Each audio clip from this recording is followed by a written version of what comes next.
Namaste or Swagatam. My name is Ashwini Kumar Rajpal. I'm here in Vancouver, Canada. Today, we are fortunate to have with us one of the granddaughters of the late Pandit Sudhakar Chaturvedi of Bangalore. And I would like to ask his granddaughter, Dr. Sumitra Arya, to lead us in invocation. Dr. Sumitra, please go ahead. नमस्ते सभी को।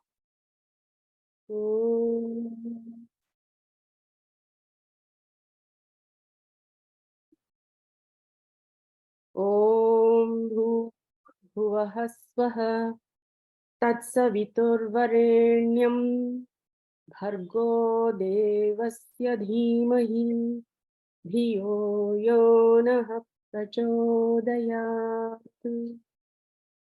चोदयित्री सूनृतानां चेतन्ती सुमतीनां यज्ञं दधे Saraswati.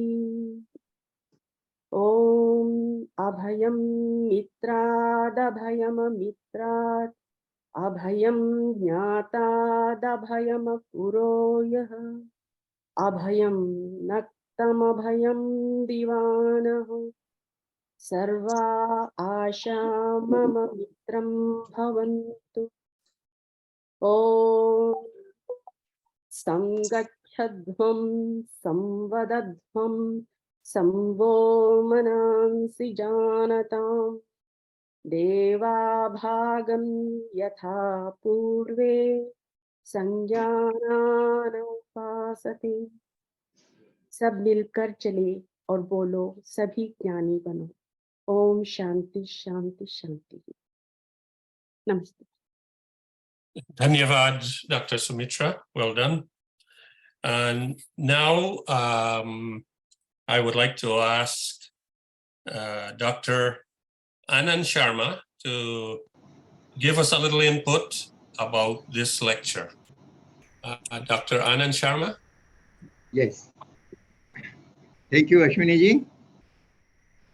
Om Achinnasya te deva soma Suviryasya daditarahasya Sa prathama sanskritira vishwavara Sa prathamo varno mitro agnihi Om Shantihi Shantihi Shantihi. सबको मेरा नमस्ते. First of all, I thank Chair Professor Ravi Prakash Arya ji for organizing this Arya Ratna Pandit Rati Sharma Memorial Lecture at very short notice and overcoming the fatigue of 14.5-hour journey from US. He just landed yesterday. So I'm really thankful to him for taking this assignment. As I recited from Yajurveda, our Sanskriti is Prathama Vishwavara. And our Sanskriti is universal. And anywhere you read Maharshi Dayanand, either in Satyarth Prakash or in Ved Bhashya or Rigvedadi Bhashya Bhumika or any other work, you will find his vision is global, never parochial. He never talks of any region or any particular set of people. He talks of earth and happiness for everyone and everywhere. When I think of the importance of Satyarth Prakash, it is closely related to the memory of my father, who just very close to his death in December 2019. He told to me that the work of Rishi Dayanand and Arya Samaj should never stop. And I had just finished my MA in Sanskrit post-retirement. They say that never stop learning, keep doing more courses. And they say that you try and see that the Satyarth Prakash is there in the syllabus of the universities.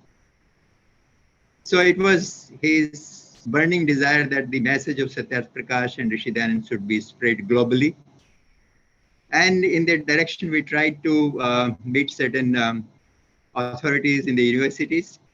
And the idea of offering a voluntary course, what they call in universities an elective course for MA Sanskrit, we have identified that there will be a course of Dayanand Darshan, where the philosophy of Dayanand will be offered as a course, and it will be elective. The people who are interested can opt for the course. Besides, we try to propagate the message of Satyarth Prakash by conducting international Satyarth Prakash competition twice. Once the prizes were given by the Vice Chancellor of MD University, which is the host for this event. And the other, in other case, the prizes were given away by the then governor of Sikkim. But issue is that should we keep on doing what we are doing more and more? Or with the change of time and technology, it is time to rethink and suggest or find out new strategies, new approaches to globalize the message of Rishi Dayanand, or in other words, to operationalize what we say Krinvanto Vishwamariyam, what is our as a goal. So this event is an attempt to find out and to listen from the scholars across the globe what we can do to reach the dream of Krinvanto Vishwamariyam. And I'm thankful to Professor Ravi Prakash Arya for organizing scholars from all parts of the world. And I'm thankful to the participants who have come to many parts of our country and many parts of the globe. I thank you so much. And we are now looking forward from to hear from the scholars who will lead us for the future roadmap to achieve Krinvanto Vishwamariyam. I will close with the burning desire of Maharishi Dayanand, which is at the end of the Satyarth Prakash. The message is, and I read in his own words because this is written in Arya Bhasha, यह सिद्धांत सर्वत्र भूगोल में शीघ्र प्रवृत्त हो जावे, जिससे सब लोग सहज से धर्म अर्थ का मोक्ष की सिद्धि करके सदा उन्नत और आनंदित होते रहें, यही मेरा मुख्य प्रयोजन है. And towards that, this is a small attempt with the help of the chair, Maharishi Dayanand University. And I thank again to the chair for facilitating this event. Thank you. Thank you, everyone. Thank you, Dr. Anand Sharma, for giving us some insight about this lecture. Now I would like to call on a prominent Ayurveda doctor from Mauritius, who is also known in India. His name is Dr. Komal Chand Radhakisun. Dr. Radhakisun, please go ahead. आप सभी को नमस्ते. I would like to thank Professor Ravi Prakash Arya, the chair of Maharishi Dayanand, chair of MD University. We have with us Dr. Anand Sharma, Shri Ashwini Rajpalji, and we have just listened to Dr. Sumitra, and I can find Dr. O.P. Deshaswar. So I will start with one of the very priya mantra of Swami Dayanandji, Maharishi Dayanandji, and we are celebrating his bicentenary next year. Om Vishwani Deva Savitar Duritani Paraswa Yad Bhadrantana Aswa. I'm not going to elaborate in this mantra, but here also Swamiji has clearly stated that we have to remove all the negativities and we have to do good for everyone. One of the principle of Arya Samaj is the sixth principle clearly state संसार का उपकार करना इस समाज का मुख्य उद्देश्य है अर्थात शारीरिक आत्मिक और सामाजिक that is to do good for the whole universe whether it is physical on the spiritual or on the social level. Today the whole world is facing what we call a quest for a new direction, especially after the COVID-19 pandemic.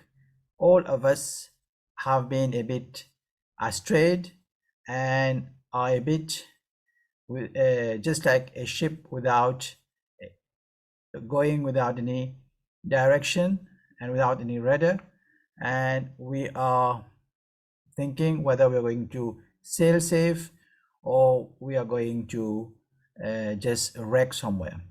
The main thing is that how to propagate to the global vision of, as mentioned by today's lecture, is Vedas as mentioned by Swami Dayanand. Well, we all know that there are 10 the first part of Satya Prakash content 10 samulas and the next part content 4.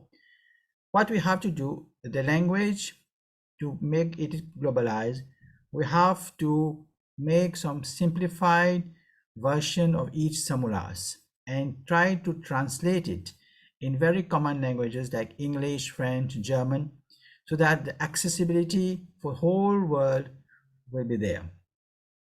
We have to start somewhere to teach in a very simplified way the youth, the children's, even the adults, and even the senior citizen, so that we can make the whole world Arya and we can make the whole world become one family. Now, as we go through Satya Prakash, for example, we have many places where Maharshi Dayanand has given it in a very concise, in a sutra form, certain what we have to do. So we have to see how we can do, how can we put these messages in a practical way. I give you a simple example in 10 samulas where it is mentioned about bhaksha and abhaksha. Swamiji has stated that the food should be based on Vedic Shastra. It's very wide. What is Vedic Shastra? When I go through Right of Truth in English, it say health sciences, medical sciences. But it's not Vedic Shastra, it's not health sciences or medical sciences. Vedic Shastra pertains directly to Ayurveda. Ved is a word given to Ayurveda practitioners, just like Hakim to Unani practitioners. So we have to go through the practical application based on Ayurveda of what to eat, what not to eat. And here, how this practical application can be done for the common public so that they can assimilate the teaching of Maharshi Dayanand as per Satya Prakash. We have to globalize, we have to academician with the help of others who are very learned in the Satya Prakash. We have to extract codes and distribute to people the message that Swamiji has given to us. And all the countries that where we have our ancestors, that is people who have immigrated from India, especially the Girmityas, we have to say that the teaching of Satya Prakash is being done not only among the Arya Samajis people, it should be given to other people to propagate the message of Ved and Satya Prakash to other communities in a very simple way, and all the benefits, all the good essence of these texts should be given to the whole world. And finally, as we know, this year India will be hosting the G20 summit in 2 months' time. We can find that there's a very Vasudev Kutumbakam, which originate from the Upanishads, and we translate it as the whole world is one family. So this togetherness, the globality, the one earth, one vision, and one globe where people live together in harmony and peace will be possible only through the message of Ved and Satya Prakash, because Satya Prakash in itself is a concise philosophy of Ved. If we are able to implement Satya Prakash, that is the philosophy of Ved has been implemented as by my view, and I hope that we are going to succeed in this endeavor. And I wish to thank Professor Ravi Prakash Arya, the chair at Maharishi Dayanand University on Maharishi Dayanand chair, that he has organized, given us this opportunity to reflect how we are going to put the vision of Maharishi Dayanand into practice. And this is a very, very laudable effort to revive the Arya Samaj throughout the world. Thank you very much. Thank you, Dr. Radhakisun. Some very important points, and especially the one on how to implement some of these ideas. I will now ask Dr. Krishnakant Shastri. Dr. Krishnakant has a master's in Vedic literature from Gurukul Kangri, and he presently resides in Dehradun. Dr. Krishnakant, please go ahead. And let me also inform Dr. Krishnakant is attempting the English translation of Swami Dayananda's Rigveda Bhashya.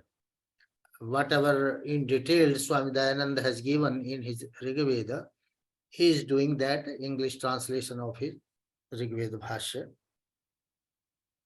Krishnakantji, now you can start. जी ओम शन्नो मित्रा संवर्ण शन्नो भवत्यर्यमा शन्न इंद्रो बृहस्पति शन्नो विष्णुरुक्रमा। इस कार्यक्रम के अध्यक्ष doctor Ravi Prakash आर्य जी और virtually उपस्थित सभी सज्जनों, आज का विषय महर्षि दयानंद सरस्वती की परिकल्पना के अनुसार सत्यार्थ प्रकाश और वेदों के दर्शन को वैश्विक कैसे बनाया जाए। महर्षि दयानंद सरस्वती ने सत्यार्थ प्रकाश के अंतिम 4 समन्यासों को छोड़कर समस्त पुस्तक को वेद के आधार पर ही समाज के समक्ष रखा है।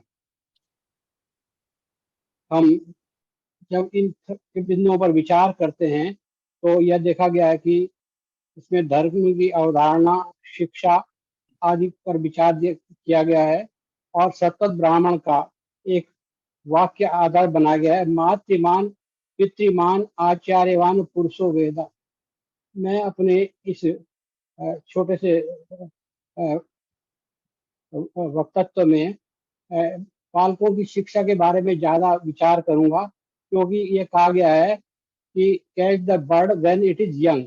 यदि हम अपने बच्चों को शुरू से ही नैतिक शिक्षा और आचार की शिक्षा देते हैं तो हम उन्हें अच्छा श्रेष्ठ व्यक्ति बना सकते हैं।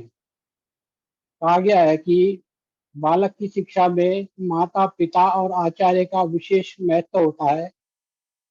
स्वामी जी ने बालक की शिक्षा में माता का भाग और दायित्व सबसे अधिक बताया है और यह उचित भी है, क्योंकि माता ही बालक को अपने गर्भ में धारण करती है। जन्म प्राप्ति करने के बाद भी काफी समय तक बालक माता के संपर्क में सबसे अधिक रहता है। स्वामी जी ने इस समय की सीमा 5 वर्ष निर्धारित की है। इसके बाद स्वामी जी ने जन्म प्राप्ति, संतान को शिक्षित करने में माता के कर्तव्यों का विस्तार से वर्णन किया है। माता के द्वारा दी जाने वाली शिक्षा दो प्रकार की होती है, आचार संबंधी और प्रारंभिक अध्ययन संबंधी। बड़े छोटे माता पिता, राजा, विद्वान आदि से कैसे भाषण करना चाहिए, उनके पास किस प्रकार बैठना चाहिए, उनसे किस भांति बात करनी चाहिए, बातों का निर्देश दिया गया है। संतान को देवनागरी अक्षरों तथा अन्य देशी भाषाओं के अक्षरों का भी अभ्यास कराया जाए। अंधविश्वास की बातों का विस्तृत तथा रोचक शैली में वर्णन किया है। बाल्यावस्था में अंधविश्वास विरोधी संस्कार डाल देने से वे बद्धमूल हो जाएंगे।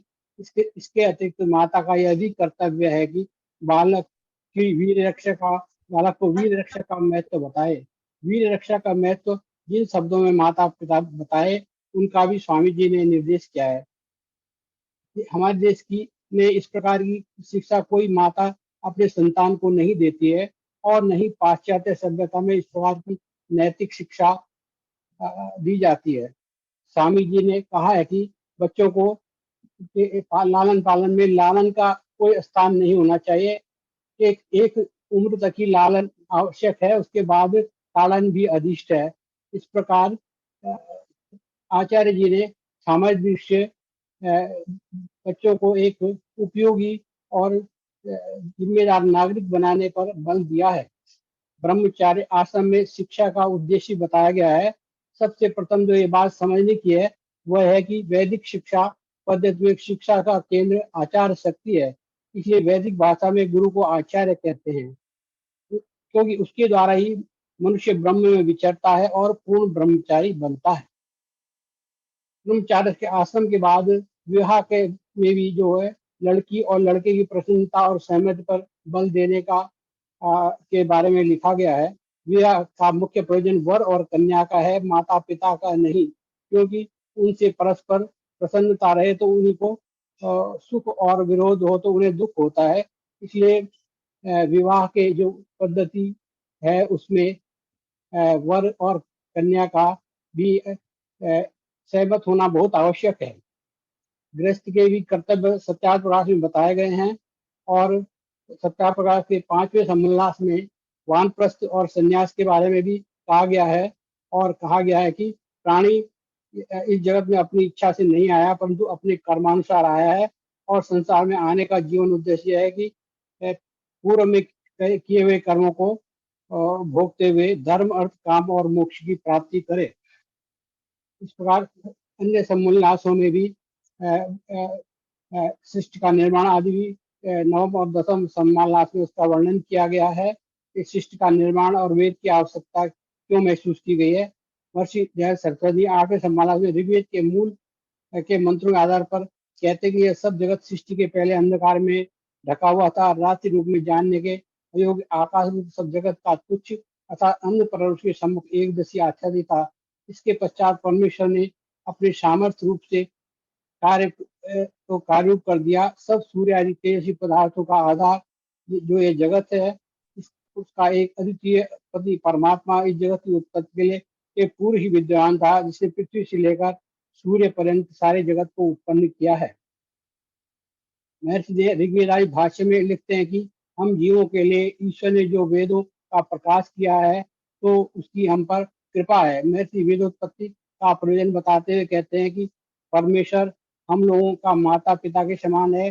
जैसे संतानों के ऊपर पिता और माता के सदैव करुणा को धारण करते हैं, सब प्रकार से हमारे पुत्र सुख पावे, वैसे ही ईश्वर सब मनुष्यादि सृष्टि पर कृपा दृष्टि सदैव रखता है। इससे ही वेदों का उपदेश हम लोगों के लिए किया है। जो यदि परमेश्वर वेद विद्या का उपदेश मनुष्यों के लिए नहीं करता तो धर्म, अर्थ, काम और मोक्ष की सिद्धि किसी को यथावत प्राप्त नहीं होती। उसके बिना परम आनंद भी किसी को नहीं होता। जैसे परम कृपालु ईश्वर ने प्रजा के सुख के लिए कंदमूल, फल और घास आदि छोटे छोटे पदार्थ भी रचे हैं, सो ही ईश्वर ने सब सुखों के प्रकाश करने वाली सब सत्य विद्या से युक्त वेद विद्या का उपयोग भी प्रजा के लिए किया है। सत्याग्रह प्रकार में ईश्वर पूजा के वैदिक स्वरूप पर भी बल दिया गया है। महर्षि के अनुसार जो ज्ञान आदि गुण वाले का यथा योग्य सत्कार करना है उसको पूजा करते हैं। परमेश्वर की पूजा की क्या विधि हो सकती है। वेद कहता है कि परमात्मा आत्मिक, मानसिक, शारीरिक, सामाजिक आदि बलों का देने वाला है। इसी कारण से सकल देव एवं समस्त विश्व उसकी उपासना, पूजा, सेवा, सत्कार, सम्मान करता है। पूजा का प्रकार क्या हो, उसके आज्ञा के अनुसार ही चलना उसकी पूजा है, क्योंकि इसमें पूजक का ही कल्याण है। ईश्वर की आज्ञाओं के अनुकूल चलने से ईश्वर की पूजा है। ईश्वर का पूजा का वैदिक स्वरूप परमेश्वर की स्तुति, प्रार्थना और उपासना करना है। परमेश्वर महर्षि ने वैदिक कर्म फल सिद्धांतों का भी वर्णन किया है। जीव कर्म करने में स्वतंत्र है, फल ईश्वराधीन है। सुख और दुख का कारण कर्म ही है। जीव कर्म करने में स्वतंत्र है, फल ईश्वराधीन है, अर्थात कर्ता को उसके कर्मों के अनुसार ही ईश्वर फल देता है। यज्ञ की महत्ता पर भी विचार किया गया है। वैदिक मान्यता में यज्ञ का अत्यंत महत्वपूर्ण स्थान है। समस्त वैदिक साहित्य के संकलन के प्रारंभ में मूल उद्देश्य कर्म कांड ही रहा है। वैदिक आर्य यज्ञों से बहुत प्रेम करते थे। दैनिक, पाक्षिक, मासिक, चातुर्मासिक, वार्षिक आदि यज्ञ किया करते थे। इस प्रकार उनका जीवन यज्ञ में था। प्रत्येक वैदिक गृहस्थ के लिए आवश्यक था कि आर्यों के दैनिक कर्तव्य में 5 यज्ञों को महत्व दिया जाए। उनका कथन है कि यथासंबंध इन 5 महायुगों के अनुष्ठान में प्रमाण नहीं करना चाहिए। वैदिक जीवन में षोडश मतलब 16 संस्कार का भी महत्व है। वैदिक वेदानुसार जीवन पद्धति अपनाते हुए धर्मानुसार कर्म का उद्देश्य है मानव का निर्माण करना। मनुष्य योनि में ही सब शुभ संस्कारों को अर्जित कर सकते हैं। वर्णाश्रम धर्म पर भी बल दिया गया है। प्राचीन भारतीय समाज का संगठन वर्ण व्यवस्था के आधार पर 4 वर्णों ब्राह्मण, क्षत्रिय, वैश्य और शूद्र के रूप में हुआ था। भारतीय समाज में वर्ण व्यवस्था के आरंभिक संकेत ऋग्वेद में ही मिलते हैं। पितृयज्ञ के बारे में कहा है कि पितृयज्ञ विद्वान ऋषि जो पढ़ने पढ़ाने हारे, पितर जो माता पिता और विद्ध ज्ञानी और परम योगी सेवा करनी चाहिए। पितृयज्ञ के 2 भेद हैं, एक श्रद्धा और दूसरा तर्पण, जिसको आजकल गलत रूप में लिया जाता है। जिस क्रिया से सत्य का ग्रहण किया उसको श्रद्धा, और जो श्रद्धा से कर्म किया जाए उसका नाम श्राद्ध है। जिस कर्म से तृप्त अर्थात विद्यमान माता पिता, लिविंग फादर एंड मदर आदि पितर प्रसन्न हो और प्रसन्न किए जाएं, उसका नाम तर्पण है। परंतु यह जीवितों के लिए है, मृतकों के नहीं। जीवात्मा के कर्म फल के सिद्धांत को भी दिया गया है और जीवात्मा के बारे में बताया गया है कि पुनर्जन्म क्या होता है। और कर्म फल का सिद्धांत है कि ईश्वरी कर्म फल व्यवस्था के अनुसार सार्वभौम नियम के द्वारा संचालित होती है। यह व्यवस्था समस्त जीवों के लिए हर काल और हर देश में समान रहती है। इस व्यवस्था में कभी भी कोई परिवर्तन नहीं हुआ है। वैदिक आचार्य शास्त्र के बारे में कहा गया है कि वेद में विशुद्ध मानवता का संदेश है। इसमें मनुष्य के विकास के लिए आत्मिक बल के लिए बहुत उच्च कोटि के आचार शास्त्र का संकलन किया गया है। सत्यवाद के 10वें समास के आधार पर आचार, अनाचार, भक्ष और अभक्ष का विवेचन किया गया है। सामाजिक जीवन में मनुष्य को कैसे बर्ताव करना चाहिए यह आचार कहलाया है। भारतीय परंपरा विचार भेद को कभी अक्षम्य नहीं माना गया, किंतु आचार भेद को सदा घृणा की दृष्टि से देखा गया है। विचार संबंधी सहिष्णुता और आचार संबंधी असमानता जैसी भारतीय संस्कृति अंग ही बन गए हैं। हमने उपरोक्त रूप से अपनी से बातों का संक्षेप में वर्णन किया गया है। तो तत्पर के प्रथम 10 सम्मलान को वेद की दृष्टि में ही लिखे गए हैं, जिससे इस ग्रंथ के आधार पर लोग सत्य और असत्य पर स्वयं विचार कर सत्य का ग्रहण और असत्य का त्याग कर सके। हमारा कर्तव्य है कि सर्वप्रथम इन सिद्धांतों पर विचार करते हुए अपने जीवन में इसे कार्य रूप में लाते हुए अपने जीवन को श्रेष्ठ बनाए। यदि हम अपने जीवन में इसको प्रयोग में लाते हैं तभी हम दूसरों के लिए इसके बारे में कह सकते हैं। ऋग्वेद के मंत्र 9:63-5 में कहा गया है, इंद्रम वर्धंतु अप्सुरा कृण्वन्तो विश्वमार्यम अपग्नन्तो अरावणा। अर्थात शूरवीरों के महत्व को बढ़ाते हुए और उसको गतिशील करते हुए और सब शत्रुओं का नाश करते हुए सब प्रकार के आदित्य को दे, अर्थात सब मनुष्यों को श्रेष्ठ बनाए। कृण्वन्तो विश्वमार्यम अर्थात सारे विश्व को आर्य अर्थात श्रेष्ठ आचार व विचारों वाला बनाना है।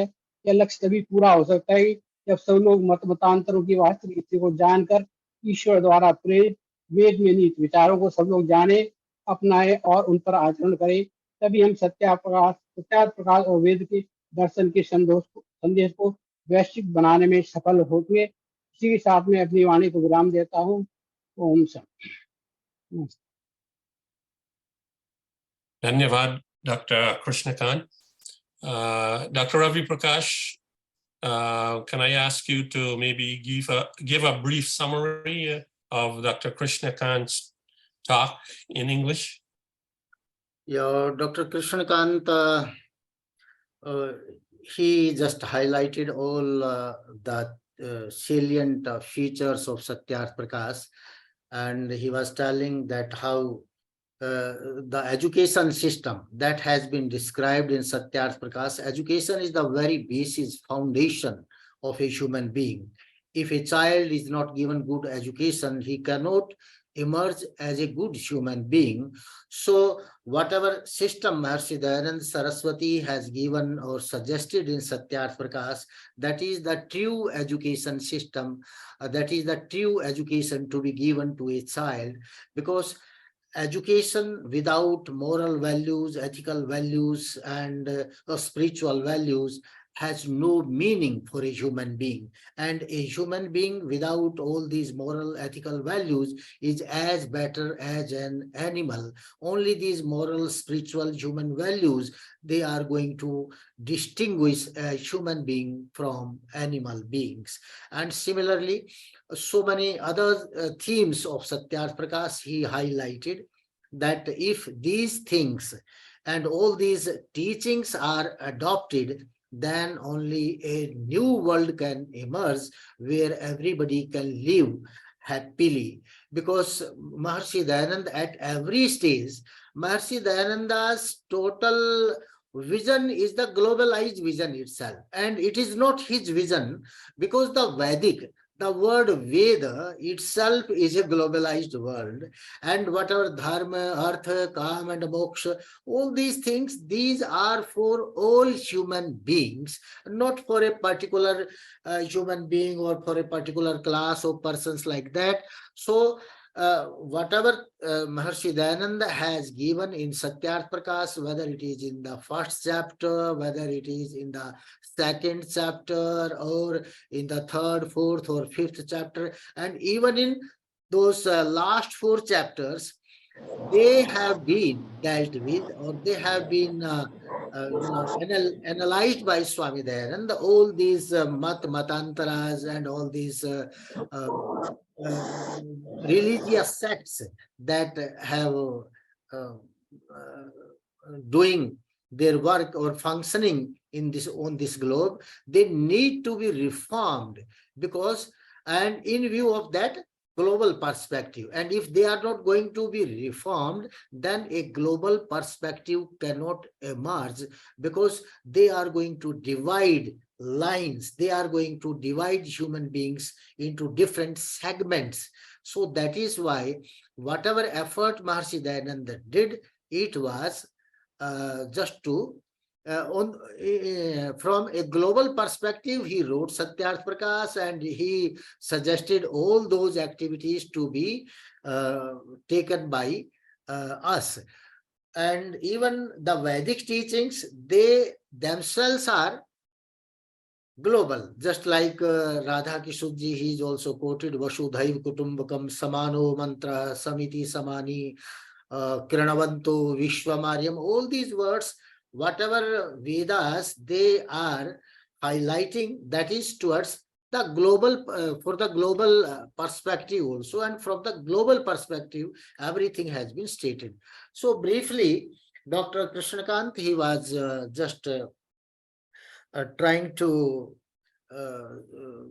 bring Maharshi's or trying to give Maharshi's philosophy or Maharishi Dayananda's philosophical view, a global view. But the need is how to present it. That's a problem. We have good things, but we do not know how to present it, and that is the main problem with us. Thanks, Dr. Ravi Prakash, for giving us such a wonderful translation in English of Dr. Krishnakant's talk. Our next speaker is unfortunately tied up in some important work. So I will ask now the chair of the Maharishi Dayanand Saraswati, I should say the chair professor of the Maharishi Dayanand chair at Maharishi Dayanand University, Dr. Ravi Prakash Arya, to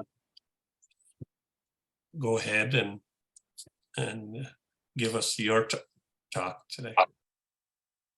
Thank you, Ashwini ji, and I must also thank Dr. Anand Sharma ji.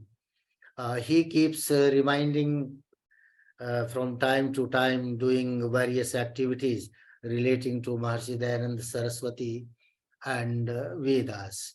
And I must also thank Dr. Sumitra ji. She chanted Ved mantras and all these things, very beautiful chanting it was. And I must also thank Dr. Radha Kishun. He presented in a very lucid form regarding how to globalize the teachings of Satya Prakash. And he has also very intense knowledge regarding Vedic studies. He himself is a Ayurvedic physician, so Ayurveda is also the part of the Veda itself. And lastly, Dr. Krishna Kantaji, who gave us, in fact, his lecture was long. I just told him to put it in a brief form. And I just told him that you just present your views in Hindi, because some of our, most of our listeners, they are also from Hindi background. So now I'm just coming to this issue, how to globalize. Why we are using the word globalize with Satyarth Prakash and Veda? If something is not worthy of globalization, we could not have told that why should it be globalized? Just like the soul can attain moksha, and that is why regarding soul we are talking about dharma, artha, kam and moksha. If the soul has no power to attain moksha, or not worthy to be attained moksha, then the word moksha cannot be associated with the soul or the jiva, because these human beings, they can only attain moksha. That is why we are talking about moksha and a moksha like that. So globalization, now the word is very popular as a globalize or the global. This word is very popular. Earlier the words used were just like internationalization or universalization, but now in the present scenario, the word globalization has become very famous and very popular. And this word globalization in the present scenario, it has come with the globalization of the commercial products. In present day world, if we talk about globalization, so we are talking about the globalization of the commerce, globalization of the marketing activities, globalization of the products, how we can open up markets for our products into different countries. So today's globalize, the word global word or globalization word is being used in a different sense, and this marketing sense is the buzzword of this what we say, this material thinking, materialistic thinking. And in Bharat, in India, both the thinkings were very much prominent, materialistic as well as spiritualistic. When in Vaisheshik Darshan, Vaisheshik philosopher Kanad, he talks about, or he gives the definition of dharma. He says, Yato abhyudayaha nishraya siddhi sadharmaha. So that dharma is for both abhyudaya, your materialistic progress, your social progress, and Nishya Siddhi, as well as your spiritual elevation or spiritual progress. So both these things were combined in India. And when the Vedic seers, they talk about when we pray to God, to the Brahman or the Paramatma or the God regarding so many things, we are praying for the prosperity also, this material prosperity also, as well as the spiritual elevation also. So the Indian philosophical system that was handed down to us since the time of Vedas, it is quite different. It is the balanced one. We want a balanced development of a human being, not the lopsided one. But the present scenario that has been handed down to us by various religious sects and by the modern science, it is the lopsided one. It talks about only the materialistic view, and from materialistic view, everything is taking place or supposed to take place. All our efforts are just to enhance our materialistic thinking or materialistic prosperity. That is the biggest difference from the modern scenario and the scenario or the system that was handed down to us since the time of Vedas. So what is the role of Maharshi Dayananda in between? Because we have a long tradition, eternal tradition from the Vedic period itself till date.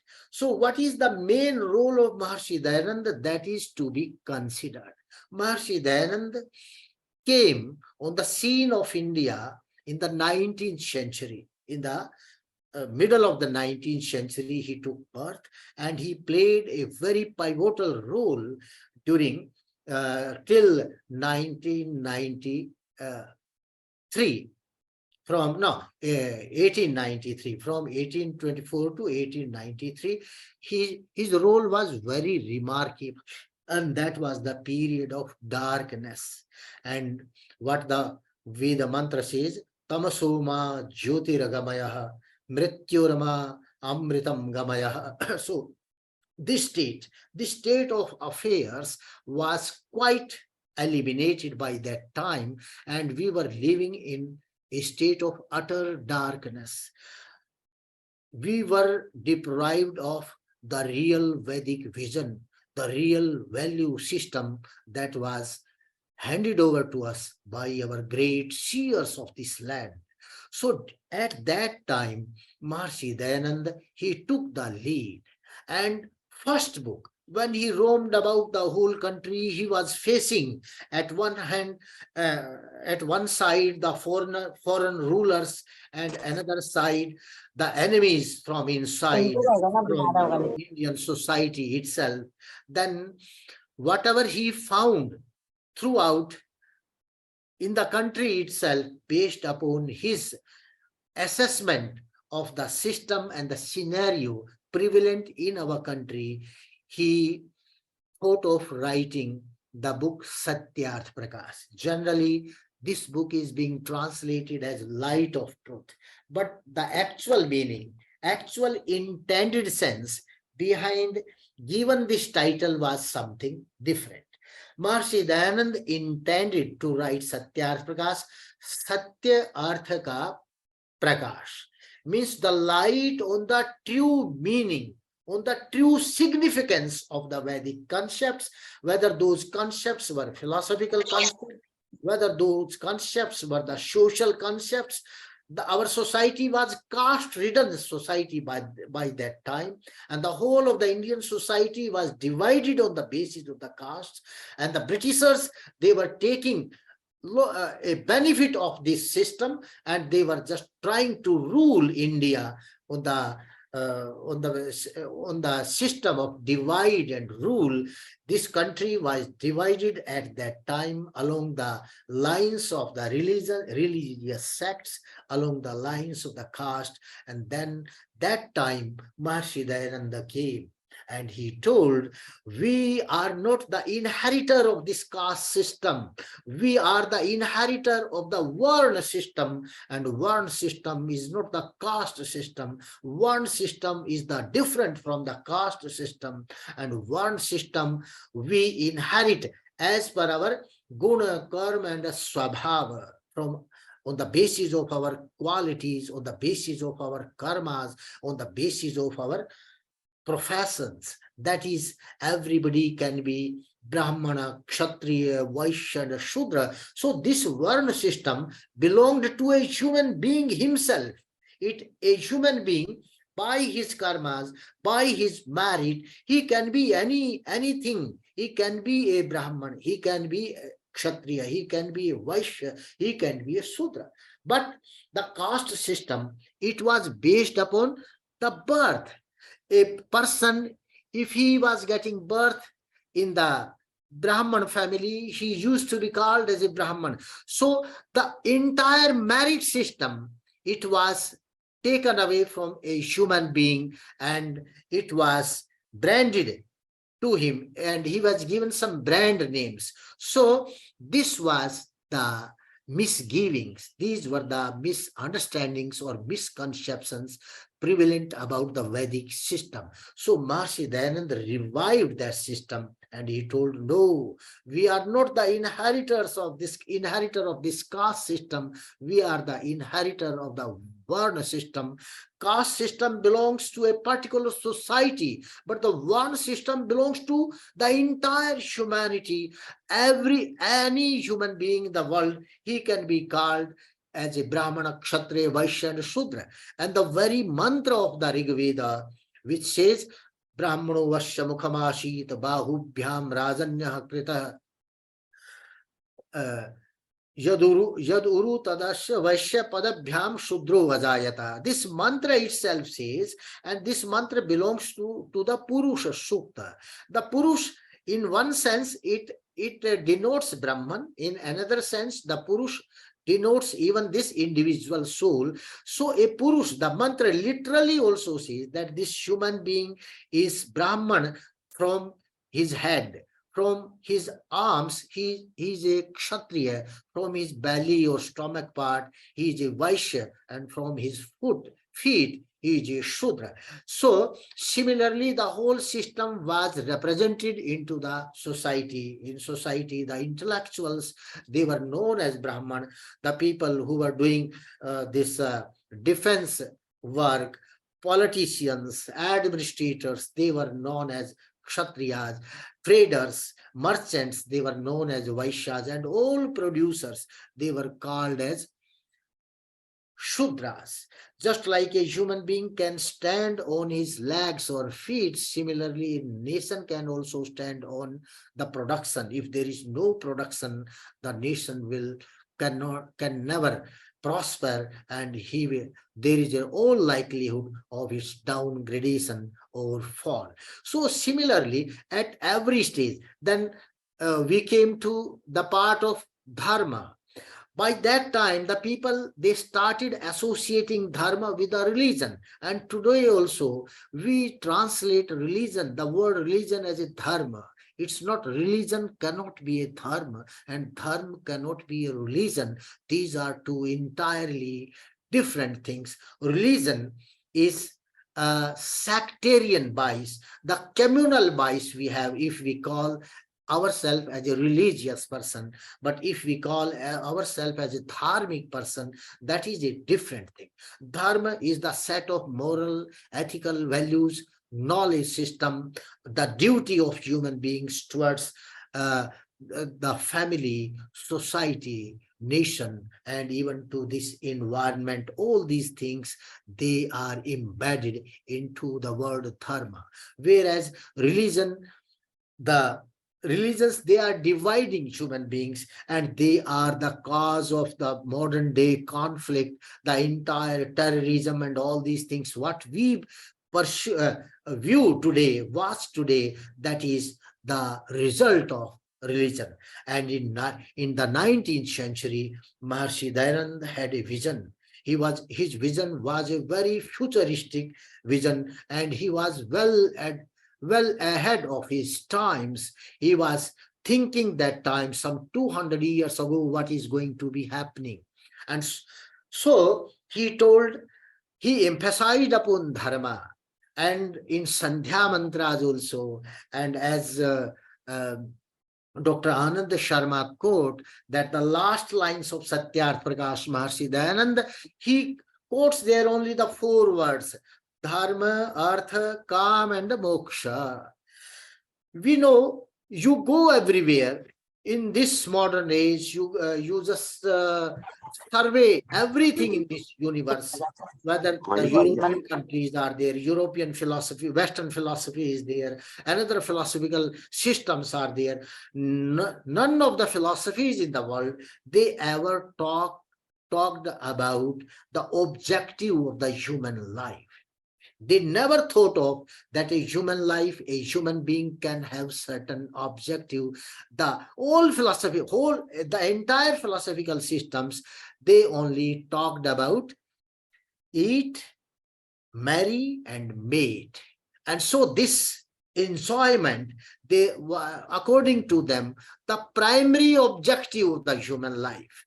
But it was the Vedic system that defined the objective of the human life, because this eating, marrying, mating, this is being done by animals also. So there is no difference between animal beings and the human beings if the same objective is going to be had by human beings. So Maharshi Dayananda, he highlighted that primary objective of human life set by the Vedic seers or the Vedic philosophers of this country, and that objective was dharma, artha, kama, and moksha.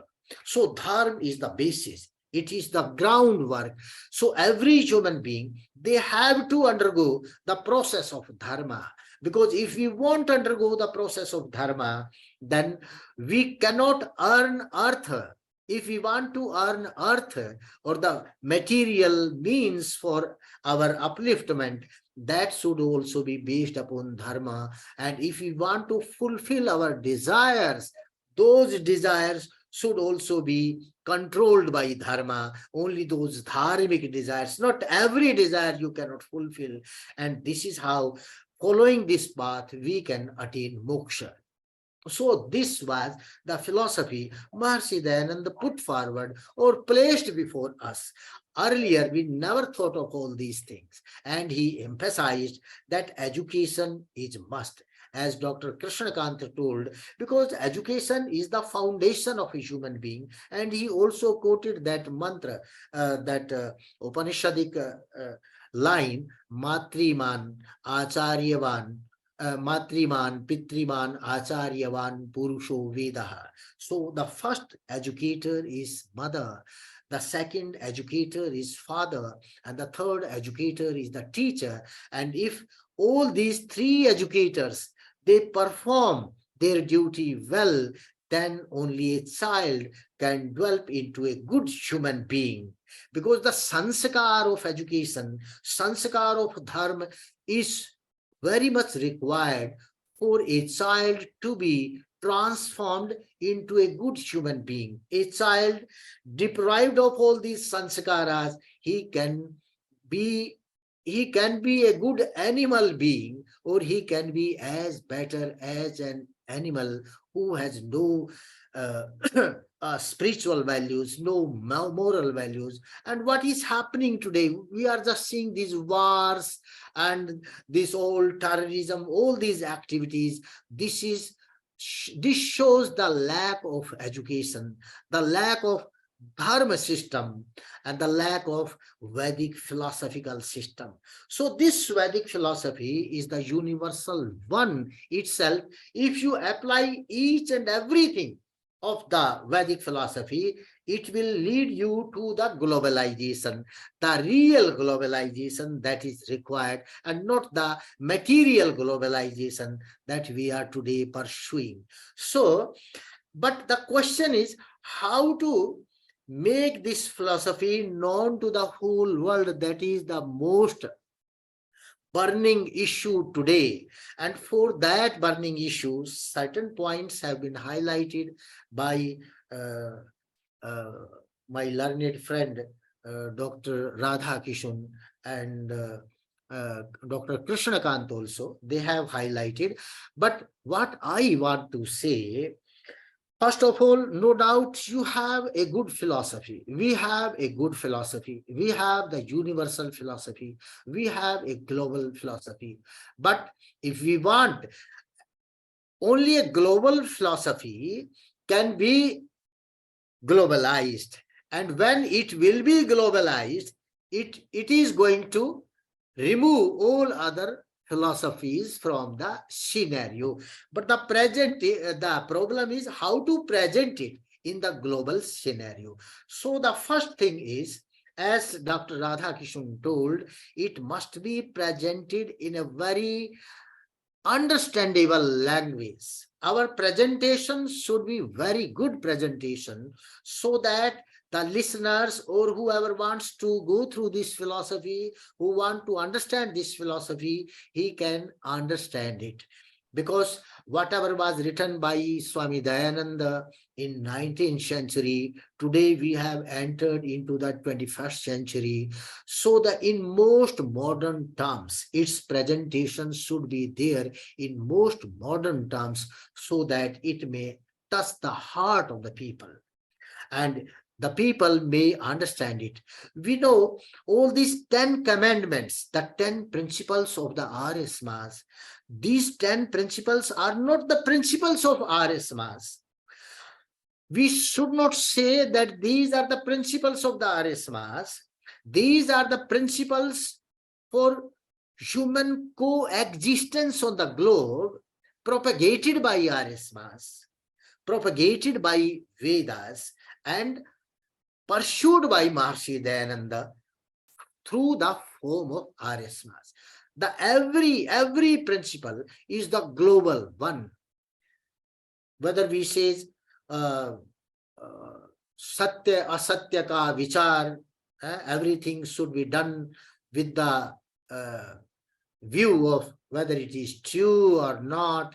Sabka paropakar, well-being of every person, सबको अपने हित में परतंत्र और जो सर्वहित है उसमें स्वतंत्र होना चाहिए. If something comes to your selfish motives, you will show self-restraint there. And if when the things come for the well-being of entire society, then you are free to do it.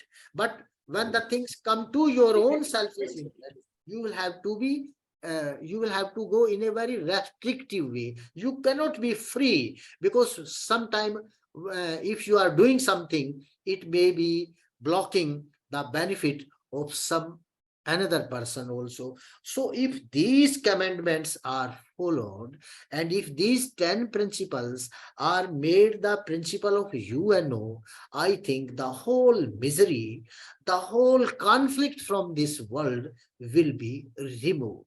So the need is to propagate this philosophy through different channels in a very understandable, easy language, most modern language, by many means. And the need, the Arya Samaj philosophy, when the Veda says Krinavanto Vishwamaryam, make everybody noble in this world.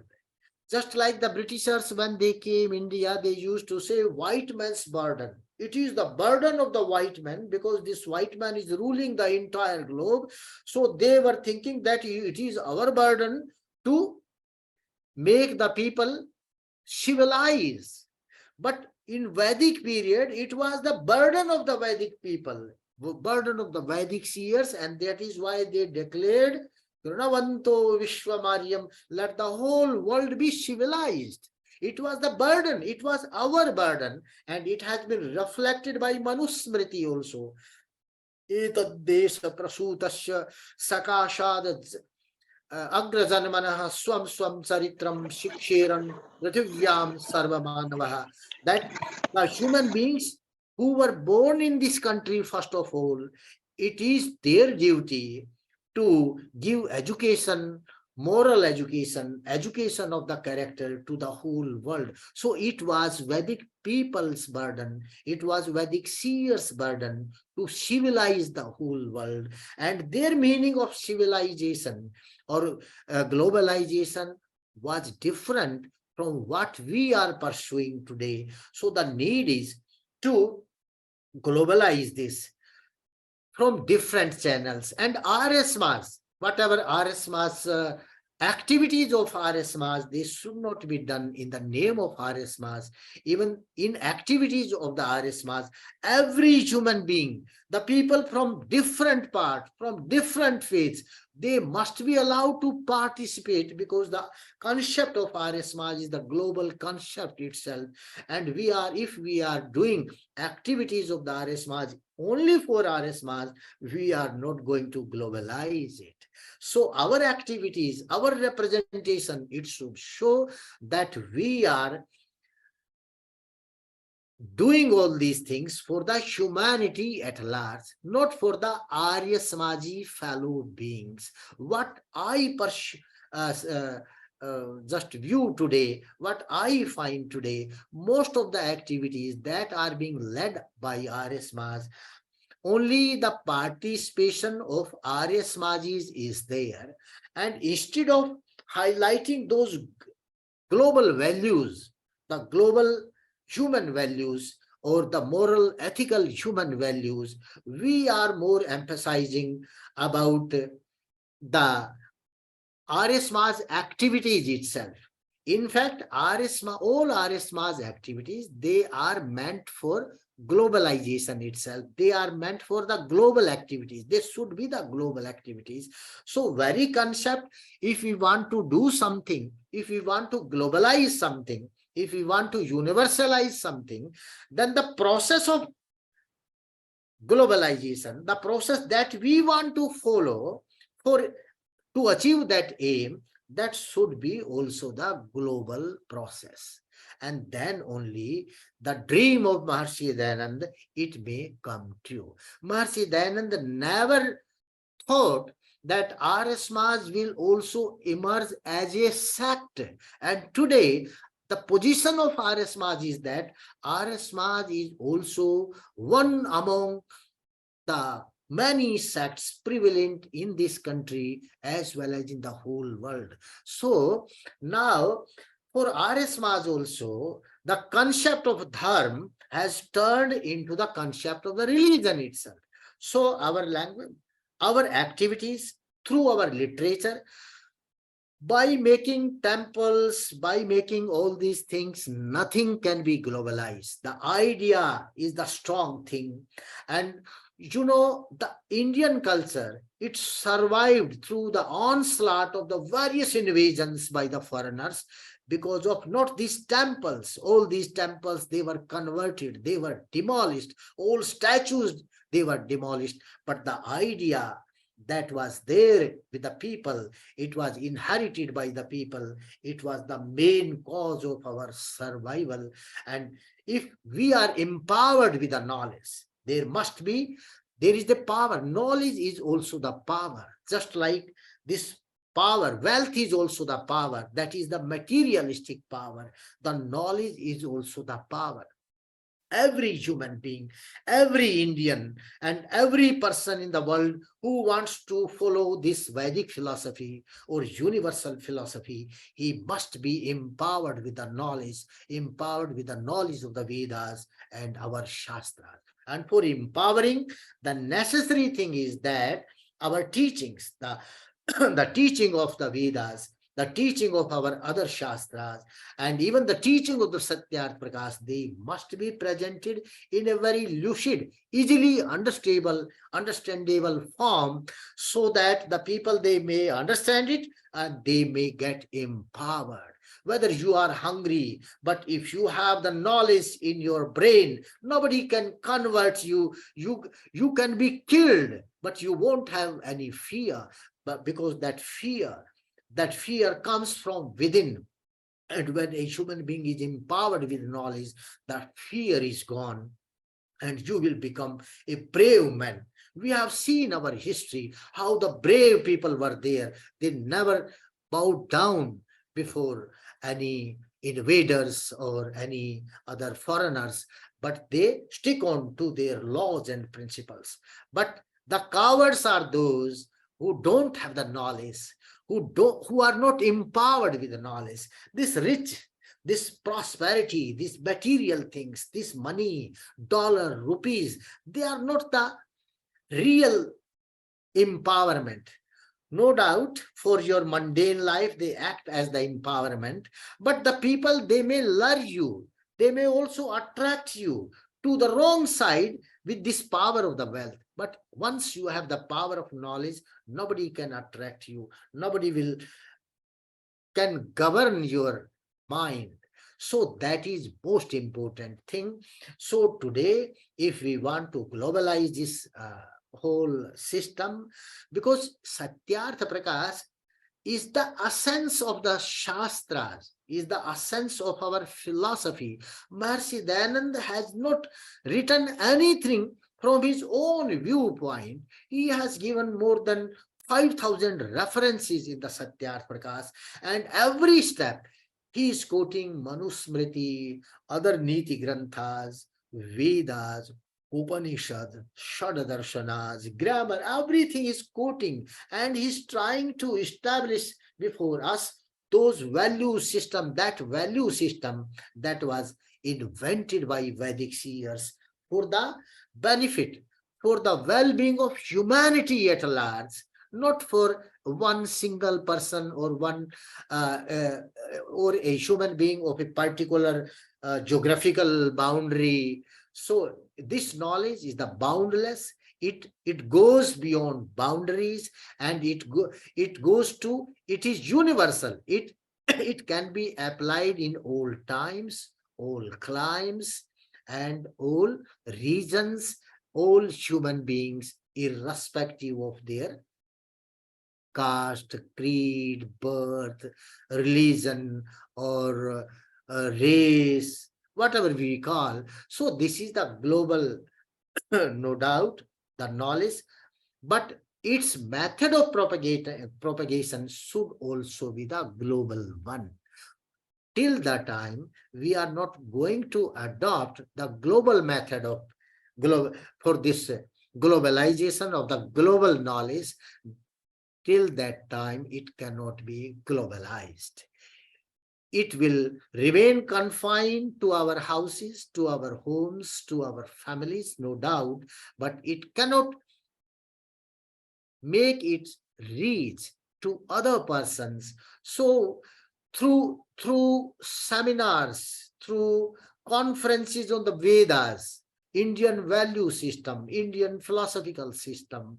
So instead of organizing conference of Arya Samaj, those conference should be given names: the conference of the Vedas, the conference of the Vedic philosophical system, ancient Indian philosophical system. This is how then everybody will be attracted to it. Not only the followers of the Arya Samaj should be allowed to join or register, it must be open for all. Because when God, he creates the knowledge, or when God, he creates something, or when the seers, they imbibe knowledge, that is not for particular human being, that is for each and every human being. So this is the global system, this is the global knowledge, and we must apply global method to redeem it, to place it to its the true sense, true global sense, so that its true global sense can be redeemed. So this type of system, and the need is to produce more and more works, more and more translated systems, translated works on Satyartha Prakash, on our sixth philosophical system. Because when you will study Satyartha Prakash, what will happen? You will come across Manusmriti immediately there. You will come across Yoga Darshan. You will come across Sankhya Darshan, Vedanta, Mimamsa, Vedas. But the problem is that We don't have good translations. In Hindi, we may have many, but in English, we don't have good translations of our works. And if we don't have good translations in English, then it will be difficult to produce good translations in other languages, in French, in German, in Brazilian, in Portugal. So other languages also, good translations cannot be produced.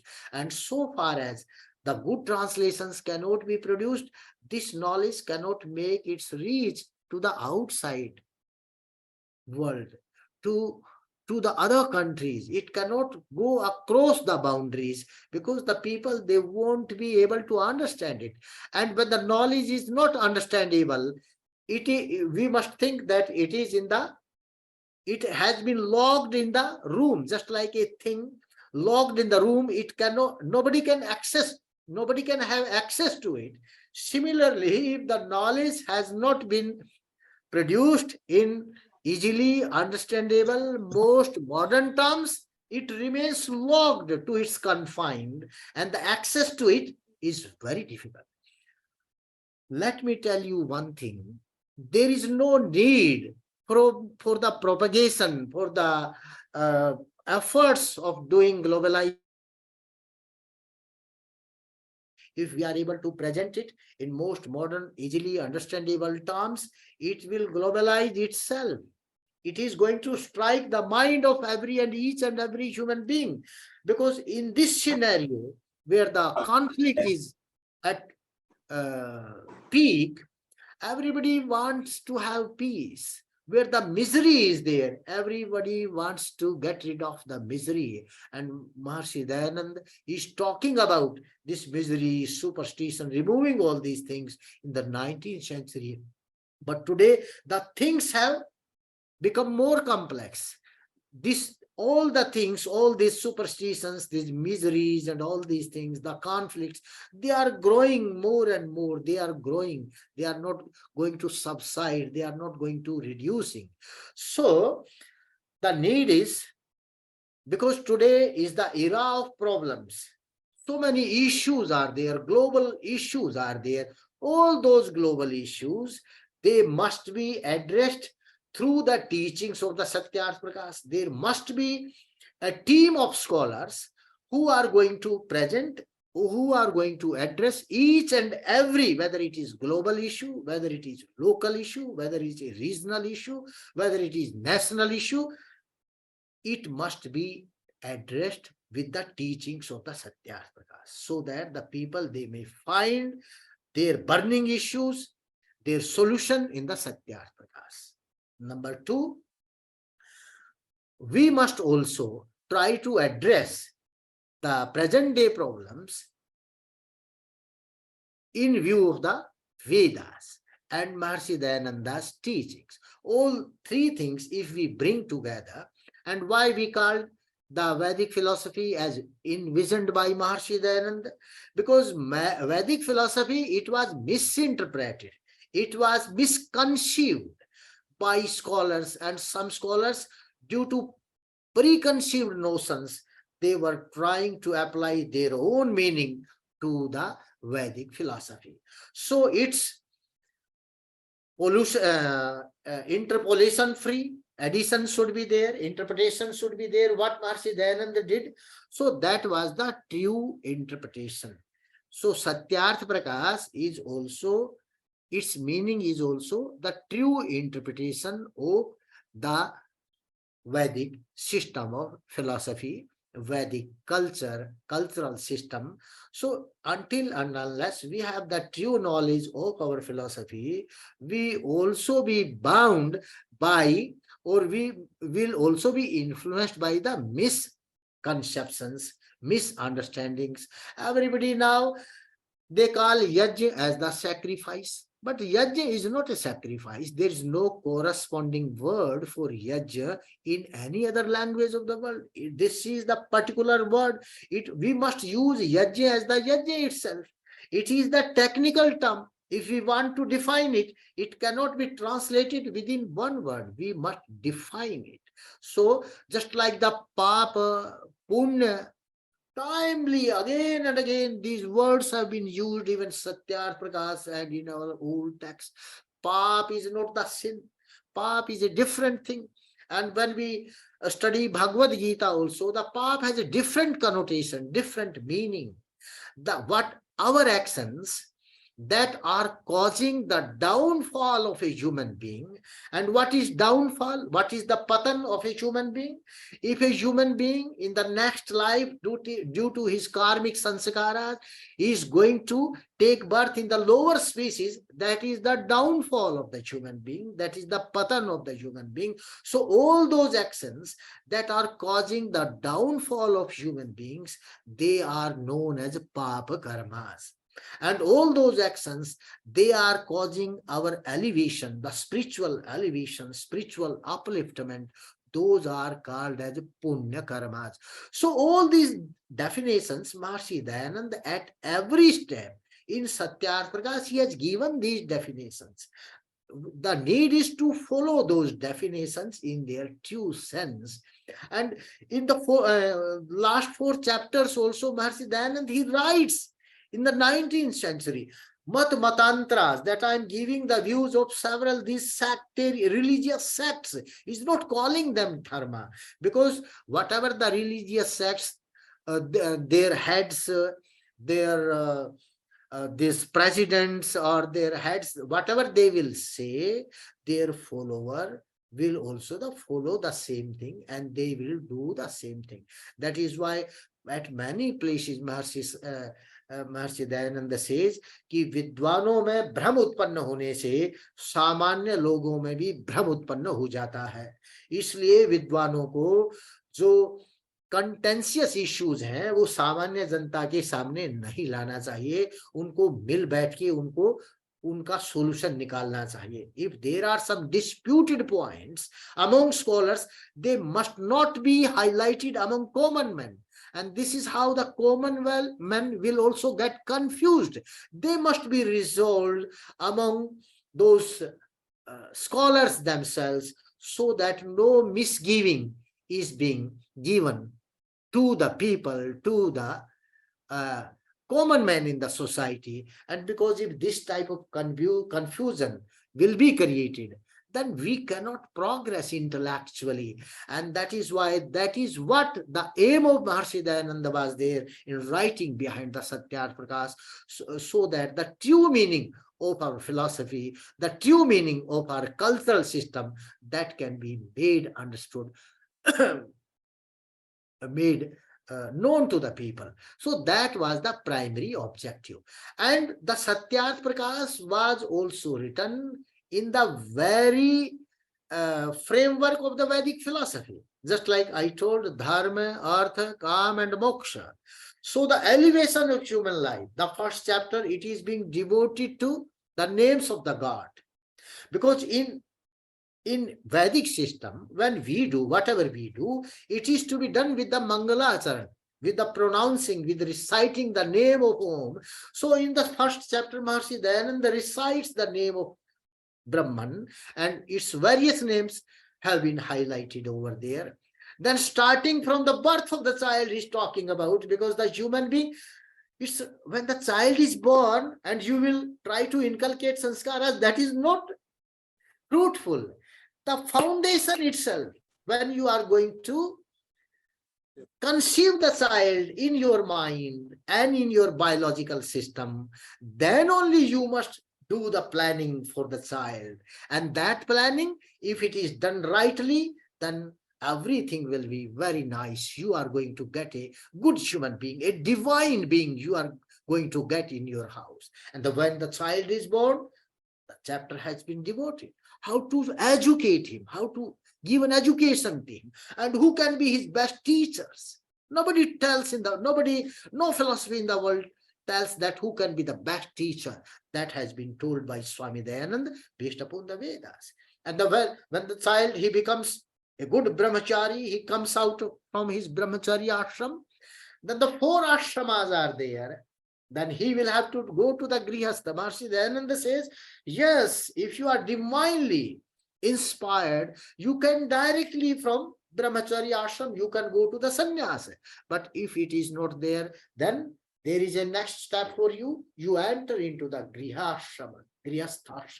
After that, you move to the vanaprastha, then to the sannyasa. So that this whole system of dharma, but dharma is necessary. Everybody has to undergo the practice of brahmacharya ashram, that is most essential. But the in between two steps, you can bunk and you can directly jump to the sannyas ashram if your mindset, if your spiritual, if you have that spiritual power, you can go directly also. Nor there is a proper means. You enter into the grihastha ashram, there itself, you will be doing lot of protokar. You are supposed to do dan, you are supposed to do feed sannyasis, entertain sannyasis, you are supposed to do work for the society, everything. You will be contributing over there. You will be contributing over there. Vedic philosophy, it talks about the contribution. It talks about the duties, not the adhikara. Just like we say, no, this is my right, that is my right. No, you have no right, but you have duties. Keep on doing your duties towards your family, towards your society, towards your nation, to the whole global humanity. So this is the philosophy of duties. And then vanaprastha is also there. After getting rid of this grihastha ashram, you go to the forest. You find time for meditation, because yoga and meditation is must. And through that, after that meditation, if you are going to become perfect, if you are going to attain perfection in meditation system, then you can move to the sannyas. So all these things have been defined. So how a human being can be transformed into a spiritual being, this process has been defined in the Satyarth Prakash. And then Maharishi Dayananda gives you the idea of bhaksha, abhaksha, what is to be eaten, what is not to be eaten, because that is most important thing. You cannot survive without food. So the quality, the quantity of your food, he has defined. After that, he is going to give you the knowledge of the cosmos, creation, how this whole world has been created by Brahman. And this is how. And one more thing then highlighted, because a human being is not the individual being, is the social being. He's living in the society. If you are living in the society, then some social norms are necessary. And these human beings, they are to be governed by certain persons. So Raj Dharma, administration, he has told. So everything in Satyarth Prakash, he has given for the regulation of human beings as a social beings, and for the upliftment of a human being as an individual being. So, and this is the very concept, the very Vedic concept itself. Because when Vedas also, Yadod Abhyudaya Nishraya Siddhi Sadharma, when Kanad says Abhyudaya, that is why, because the human being is the social being. So social progress, he has shown the path for that also. Okay, you follow this path, you will achieve it. So this whole system was meant for the upliftment of the human being. Today we are doing the sanskaras. Sanskaras of what? Of the material thing. We take the crude oil, we refine it, then that crude oil becomes functionable or worthy to run the motor cars and all these things. But for that, for whom we are doing the sanskaras of the material thing, we are doing the sanskaras of material thing, making these buildings and all this, the beautiful world. But for whom we are doing it for the Jivatma, for the human being. But behind doing the sanskaras of the material thing for the aid and benefit of the human being, this modern society has forgotten the sanskar of the human being itself. We are not doing the sanskar of a human being. Go to the Maharishi Dayananda, he will teach you. He will tell you the 16 sanskaras are essential for the elevation of the human being. If a human being doesn't undergo the process of the sanskaras, that is the process of transformation of a human being, he cannot become a good human being. He cannot achieve that objective of the human life. So everything he has given. Rigvedadi Bhashya Bhumika, he gave you just the ground for understanding the Vedas. Then he gave you the sanskar vidhi, that how to process the human being for his transformation. Then he gives us Satyarth Prakash, how to understand yourself, how to understand your philosophy, and how to understand Vedas. So everything for the elevation, for the benefit, for the spiritual benefit of each and every human being. He has never written any the Hindu Satyarth Prakash. No, he has not written it. Satyarth Prakash. Very, very liberal, global name, Satyarth Prakash, because Satya is going to exist everywhere. Satya has been created by Brahman himself. So it exists everywhere in the entire particle, it exists. So Satyarth Prakash he wrote. He never wrote anything from the point of view of the communalization. He was not a communal man. He was himself a global personality. And from that perspective, because he was the embodiment of Vedic life and thought, as I told, this Vedic life and thought is the universal philosophy. So as an embodiment of Vedic life and thought, he was the global human being. He was a universal personality. So whatever came out from his mind, it was the universal. That is why he gave us one more guideline. He told, never study the book written by human beings. Study the books written by seers, rishis, because a rishi is a universal human being and he never writes anything from his selfish point of view. No selfish point is inculcated in the books of the seers or the rishis. So he says, Arsha Granthas. So each and every guideline for the upliftment of human being he has given. So if you want to globalize that darkened philosophy, if you want to bring it into light, Maharishi Dayananda at one place he says, यदि ज्ञान को ग्रहण भी लग जाए तो वह शीघ्र ही उग्रह हो जाता है. If the knowledge is uplift sometime, then it will be unuplift soon. But it cannot be unuplift soon until and unless its presentation is done in a proper way. So we need to unclipse this uplift knowledge of the Vedas and uplift knowledge of the Satyarth Prakash, so that it may become unuplift soon. So I think the time is going to over, so I don't want to take more time. There is a lot of things to be discussed regarding Maharishi Dayananda. It's endless, just like the way that the knowledge is endless.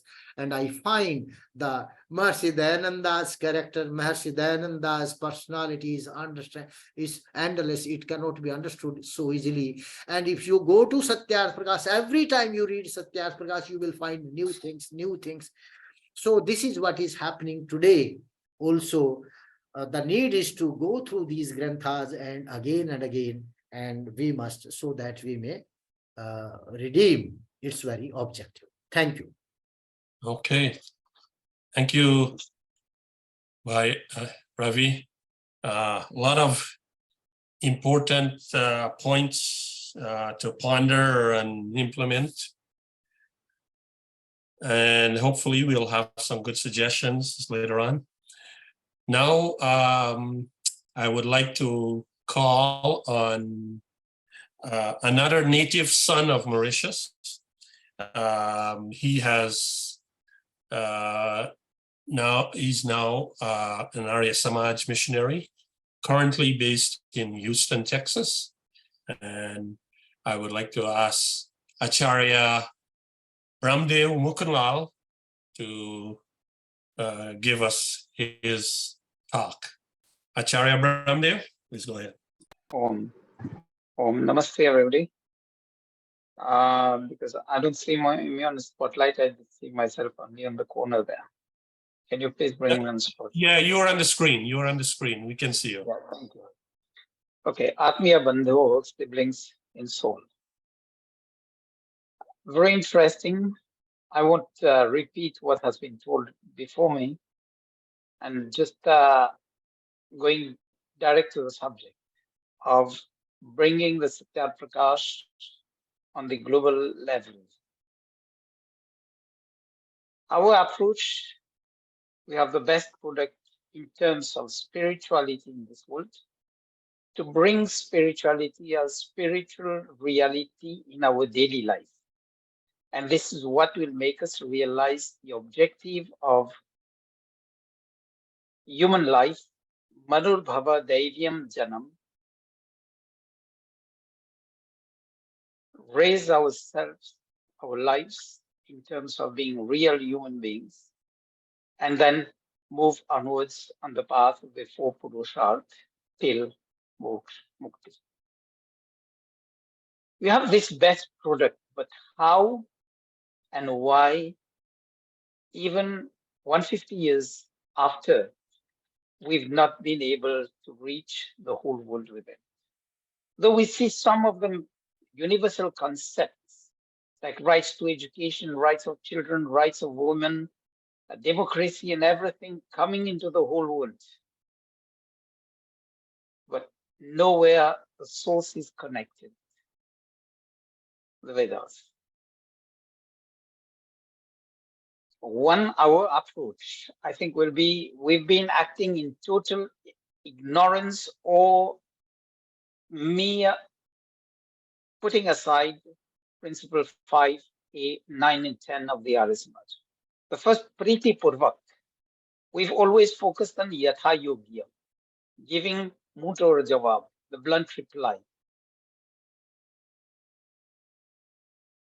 Then we've also forgotten about principle 9 and 10. So let me go into it. To market that best product, I'm going to use the word market. Marketing approach is needed. And the marketing approach, as rightly said by the previous speakers, eminent speakers, we need to simplify matters. Keep it simple. Otherwise, we'll be stupid people just trying to show our superiority. And use the tools in marketing and management. Do the self-analysis, Atmanirikshan, at personal level, at organizational level. Look at the success, the weaknesses, the opportunities, and the threats. Sadly, we've been just blowing the trumpets on the success of ancestors, the first and second generation of people within the Arya Samaj. But that is not enough. It's good to recall back to history, to connect to history, because we need to learn from what was done good and try to do it 10 times better. What were the errors, the mistakes, the omissions? Just avoid them. So we'll be able to know our strengths and our weaknesses. And from there, the marketing and management says, look at the opportunities. So many opportunities in the world. We lack our presence on international forum, let alone international forum, interfaith, intercultural dialogues, where we need to have a leading presence, but we are in Shia, Hamilane wale. I'm talking from experience there. Then the threats. The threats we are wrongly perceived because of our own fault to be sectarian. Instead of going global and universal on our concepts, we've enclosed the Satya Prakash not only in the mandir but in a cupboard locked under lock and key. And this is our state of mind. And that state of mind has put us living like the horse with the blinkers. We can't see wider than that. We need to look at the wider horizon. And to look at the wider horizon, there's another tool in management marketing, the steeple analysis. Look at the social context, Desh, Kal, Paristiti, time, place, and circumstance. Our literature simplified should be also within the language of the people. And this is where we need to invest resources, men, money, material, instead of continue to invest in building so many big temples, and which limits ourselves to probably some 20, 50 people once a week. Is that judicious use of resources? Are we abiding by aparigraha, or are we falling into parigraha? Our presence is not only merely physical, it should be felt by people when we touch their lives.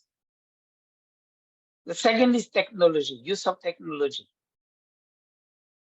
social media, to disseminate the universal concepts that are in the Satyat Prakash, but with the appropriate quotes and references so that people know these are evolutes from mantras of the Vedas. Otherwise, the concept of the Vedas is this is something which is not accessible, not practical in daily life. So technology, we have the advantage of technology, which we are not using. Then the next one is economic. Let's pool the resources and use them in the appropriate direction.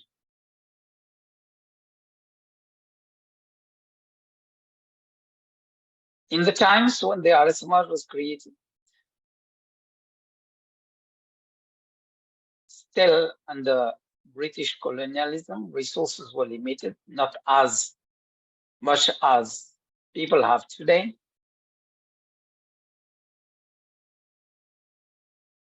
And we need to pool resources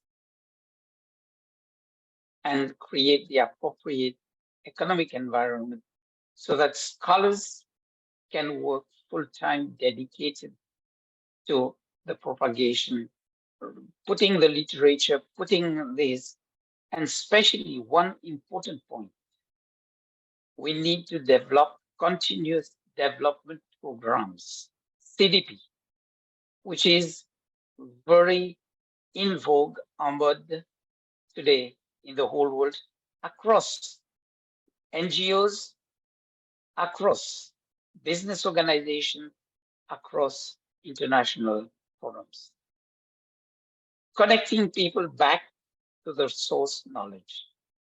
I will give you one example. The yoga philosophy gives you sarto det kale nirantara satkara sevito dred bhumi, continuous regular practice to achieve perfection. Abhyas, we need regular practice. Then when it talks about vyadhis, dhyan, sanshay, giving you the barriers to progress. And it's talking about angame, jayato, etc. It's talking about the symptoms which we should be able to recognize. It's the same theory which we see in the world today. Let's take universal concept in the making of mankind as a person, as a parent, as a professional, whatever be the profession, in whatever state he is, be it student life, married life, retirement, or renunciate. Be it the layman, be it the business community, the farmers, be it the political leaders, social leaders, or be it the educators.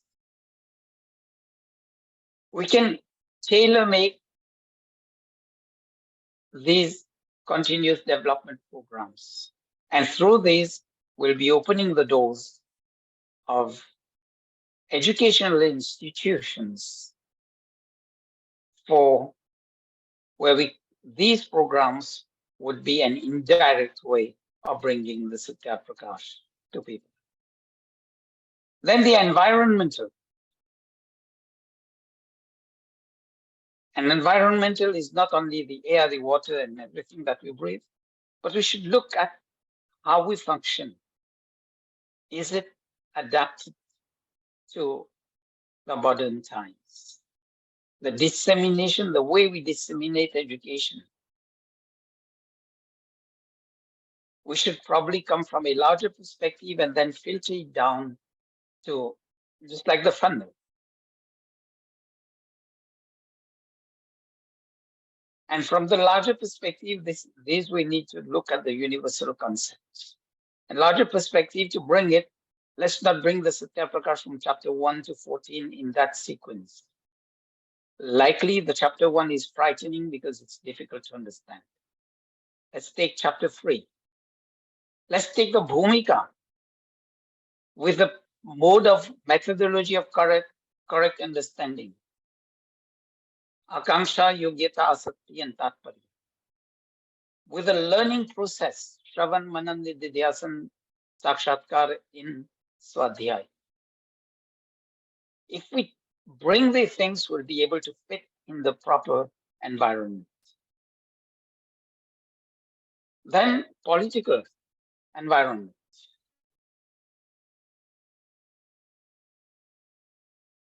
This is something where we need to look at or review on the ways we've been dealing. Often our platforms are open to all politicians and they are given to talk on the last part at the end of it. And when they're given to talk at the end of it, well, whatever they talk, nobody else would be able to put the dots on the I's.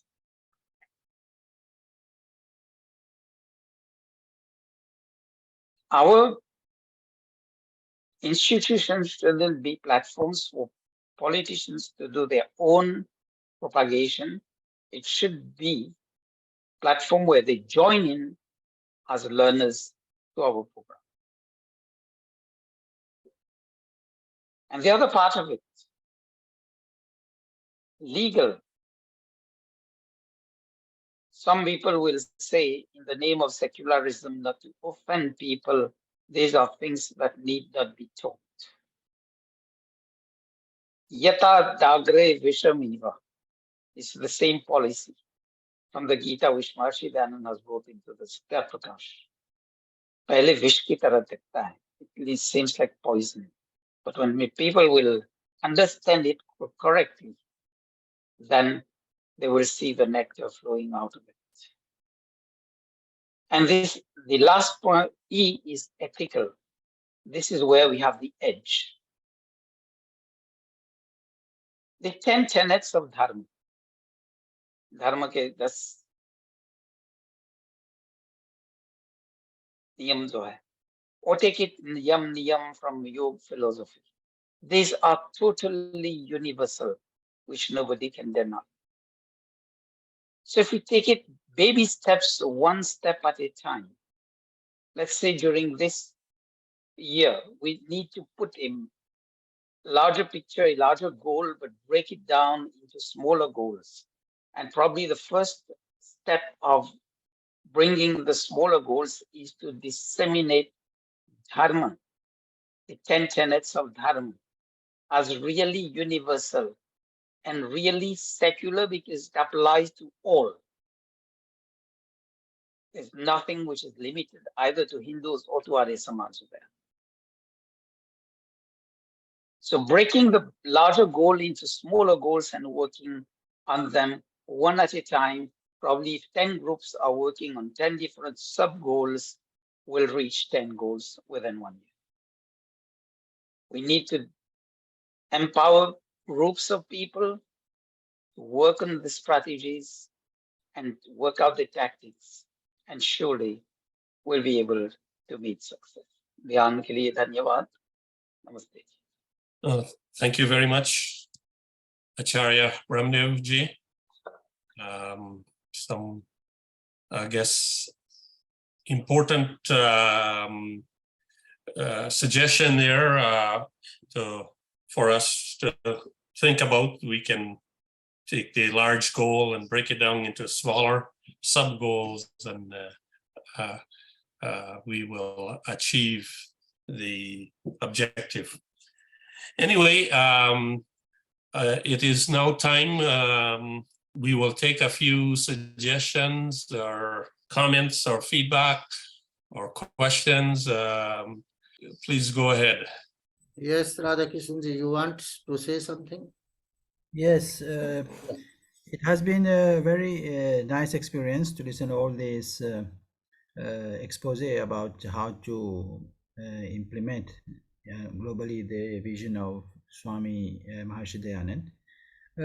I think I don't know if it has been done in the past, but it can be requested. If you want to make something global, we have to have some special sessions in global organization like the United Nations, European Union, African Union, and where we can ask them to give us at least 1 day session to explain the global philosophy of Maharshi Dayanand, because it is the bicentenary, and in this context our learned scholars who are well versed from India and abroad can join and propagate globally, because in these platforms you're going to target at once more than 100 countries, so your global target can be achieved faster, and it will be also a landmark event,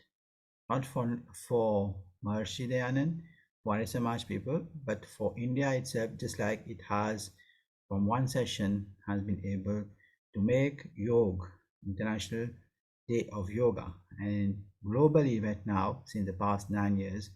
So I think in this bicentenary year of 2024, we have to ask United Nations to declare Maharshi Dayanand Day as per convenience, as per the scholar's date, so that it can be his philosophy, his thoughts, and the teaching of Vedas can be meditated and celebrated globally at least once a year, not only by Arya Samajas, but for by the whole world. Thank you very much. Thank you, Dr. Radhakisun, for your suggestion. Do we have any other suggestions? Dr. Satyapal, this is Satyapal. Raise your hand. Please go ahead. हाँ sir, मैं रतिराम शर्मा के परिवार से बोल रहा हूँ, गांव देवराड़ा, जिला भिवानी से। तो उनकी प्रेरणा से मैं बहुत ही अपने आप को गौरवान्वित समझता हूँ, और उनके जो पुत्र हैं वो भी इस विषय में गांव में भी उन्होंने प्रचार प्रकाश के विषय में काफ़ी वो चलाई हुई है। तो हम आर्य समाज का और रतिराम परिवार का बहुत आभारी हैं जो इस मुहिम को चलाए हुए हैं। तो मैं भी उनके परिवार से बिलोंग करता हूँ। हेलो, सुन रहे आप, बोलिए, आपकी आवाज आ रही है। आ रही है सर? हाँ, तो ये लिंक मेरे पास आया था, तो मैंने भी थोड़ा सा लेट तो हो गया सर, मैं उसके लिए माफी चाहता हूँ। तो मैं सुन रहा था काफी देर से, तो बहुत अच्छा लगा सर। और चलो कोई नहीं, आप सत्यार्थ प्रकाश का प्रचार करें अपनी जगह। लेट तो हो गए, कोई प्रॉब्लम हम नहीं। तो अब हर संडे को आह्वान करते हैं यहाँ पर देवराला में। उन्होंने मुहिम चलाई हुई है, आनंद जी ने चलाई हुई है, राजकुमार जी उनके बड़े भाई हैं, उन्होंने चलाई हुई है। यहाँ पर हर संडे को हम हवन करते हैं, सत्यार्थ प्रकाश का प्रचार प्रसार करते हैं, सब बच्चों में भी संस्कार डाल रहे हैं। हाँ जी, हाँ जी, हाँ जी। तो हर संडे को हम हवन करते हैं सर यहाँ पर, और अपने वैदिक रीति से ही करते हैं। बहुत अच्छे।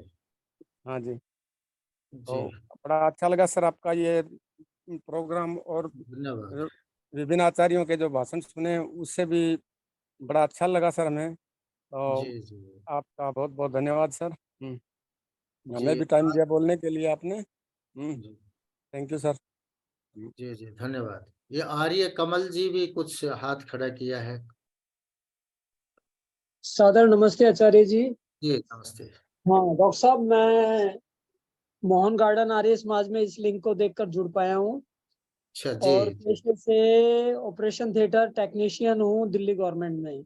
ओके जी। जी और मेरी रुचि अभी कुछ सप्ताह से ये थी कि जो रिसर्च स्कॉलर हैं जी अलग अलग विषय में अपने आर्य समाज के होने चाहिए। जितने भी विषय विदेशियों ने हमारे ऊपर थोप रखे हैं नई शिक्षा नीति में, हमारे जो विद्वान हैं, जी क्योंकि मेरे लिए तो एक गर्व और वैसा विषय है, पर मेरा अनुरोध ही है, ये निवेदन ही है, मैं इतना विद्वान नहीं हूँ क्योंकि टेक्निकल जॉब कर रहा हूँ।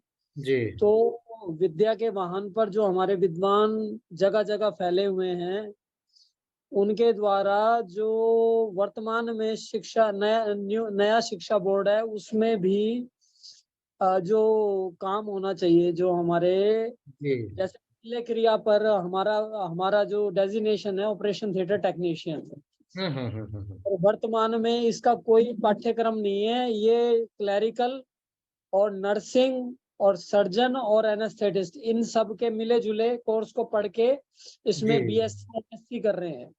हाँ हाँ तो मेरा अभिप्राय सिर्फ इतना है कि हमारे जो विद्वान हैं, सत्य सनातन वैदिक धर्म सत्यार्थ प्रकाश वेद वेदांग ऋग्वेद आदि भाष्य भूमिका तो है ही है, जी पर जी जो देश काल हमारा चल रहा है वर्तमान में, जी इस देश काल के हिसाब से हमारे को अपने कार्यक्रम को कैसे इम्प्लीमेंट कराना है, तो मेरा हाँ, यही। वहाँ पर सामूहिक रिप्रेजेंटेशन की बहुत आवश्यकता है इन सभी जगहों पे। हाँ जी काफी लोगों के साइन के द्वारा रिप्रेजेंटेशन हो जी, ताकि हम उनको प्रभावित कर सकें। बिल्कुल बात ठीक है आपकी। क्योंकि मैं ये अनुभव कर रहा हूँ कि वर्ष 91 से मैं मेडिकल जो मॉडर्न मेडिकल साइंस है इससे जी जुड़ा हूँ। जी तो मैं यही देख पा रहा हूँ कि हमारी इसमें बहुत महत्वपूर्ण भूमिका निभा सकते हैं हम, क्योंकि ये तो भेड़ चाल चली आ रही है और रोगियों को, और जो अच्छे भी होते हैं वो भी मर रहे हैं इधर आकर। जी जी ठीक भले बाती आते हैं उनको भी मरते हुए मैंने बहुत बार देखा है। लापरवाही भी कह सकते हैं और दवाइयों के रिएक्शन भी कह सकते हैं। आणि देखिए, हमारा तो आयुर्वेद ये कहता था स्वस्थस्य स्वास्थ्य रक्षणम आतुरस्य रोग निदानम। पहले जो जी स्वस्थ व्यक्ति है वो स्वस्थ कैसे बना रहे उसकी हाँ जी प्रक्रिया बताता था। और ये जी, तो एलोपैथी कहते हैं पहले बीमार पड़ो फिर हमारे पास आओ। तो हाँ हमारा पूरा तो एक विज्ञान ही अलग है कि हम हाँ जी बीमार ही क्यों पड़े, वहीं से जी स्टार्ट हो जाए तो समस्या समस्या वो कहते हैं ना, निप the evil in the but. हाँ समस्या जी को जड़ से ही खत्म कर दो शुरू में ही तो समस्या जी जी, आएगी। हाँ तो वैदिक फिलोसफी एक अलग दर्शन है। और अब आधुनिक लोग ये जो हेल्थ का जो कंसेप्ट लेके आए हैं उसमें अब हाँ ये जी बात करने लगे कि बिल हेल्दी लाइफ कैसे रखा जाए, हेल्थ साइंसेज में करने लगे। बाकी मेडिकल में तो नहीं था। और ये जी। दुर्भाग्य है इस देश का कि हमारी जो ऐसी अच्छी चीजें हैं न तो ये हमारे कोई हमारे कंसेप्ट पास बताया जाता है न सिलेबस में। डॉक्टर साहब, हमारे पास विद्वान बहुत हैं जी इस विषय को समझने वाले, जो ये मिक्स कर रखा है इन्होंने जी पूरे जी जो सिस्टम में, जो हम किस प्रकार अपने कार्यक्रमों को, हमारे जो विद्वतापूर्ण जो बातें हैं, जी जिसके लिए एम्स भी खुला हुआ है यहाँ दक्षिणी दिल्ली में जी सरिता विहार के पास। आयुर्वेद के लिए उनके पास पैसे नहीं है, ऐसा मेरी उन वहाँ के डॉक्टर से बात हुई थी कि जी आयुर्वेद के लिए आज की डेट में सरकार फंड नहीं दे रही है, और जी उन्हें जो भी उसमें शोध करना है, रिसर्च करनी है, उसके लिए एक तरह से कहीं कहीं से कुछ कुछ मदद मिलती है। बिल्कुल, वो नाम मात्र के लिए बना है ना जी, उस पे तो इम्फेसिस नहीं है ना। उसके लिए ग्रांट्स हाँ फंडिंग होनी चाहिए ना। जितनी हाँ फंडिंग चंद्रमा पे रॉकेट भेजने में लगा रहे हैं, वहां रॉकेट जाके चंद्रमा पे करेगा क्या? नहीं, अगर अगर अगर आयुर्वेद हेल्थ मिले तो लोगों का डॉक्टर साहब, अगर एक हेल्थ हेल्थ का ही बजट बहुत बड़ा बजट है। इमीजिएट तो फायदा होगा। एक जी चंद्रमा की मिट्टी तो सब लेके आए हुए हैं, बस ये नाम करना कि हम 4th नंबर पे चले जाएंगे। तो अभी तो जी, हमारे देश में बहुत गरीबी है, मिजरी बोल है। रहे हैं और कोई हो तो अपने चैट बॉक्स में डाल सकते हैं, ऐसा बोल दें। जी हाँ हाँ। अगर और भी कोई आपने कोई सुझाव देना चाहते हैं और बताना मैं चाहते हैं तो इसमें चैट जो बॉक्स में। शल्य, जो यहाँ पर टेक्निकल स्टाफ है जो शल्य का ऑपरेशन थिएटर का, जी वहां पर रिसर्च स्कॉलर किस प्रकार आ सकते हैं, इस बारे में कुछ मेरी जानकारी आप बड़ा बताएं तो बड़ा मेहरबानी होगी आपकी। बहुत आभारी रहूंगा कि रिसर्च स्कॉलर की कैसे स्थिति बन सकती है इस क्षेत्र में। जी, वो तो जो आयुर्वेद से पढ़ के आएगा BMS और वही लोग आएंगे जी। तो सरकार उनको बुलाए, कोई रिसर्च प्रोजेक्ट बनाए तो ही तो होगा।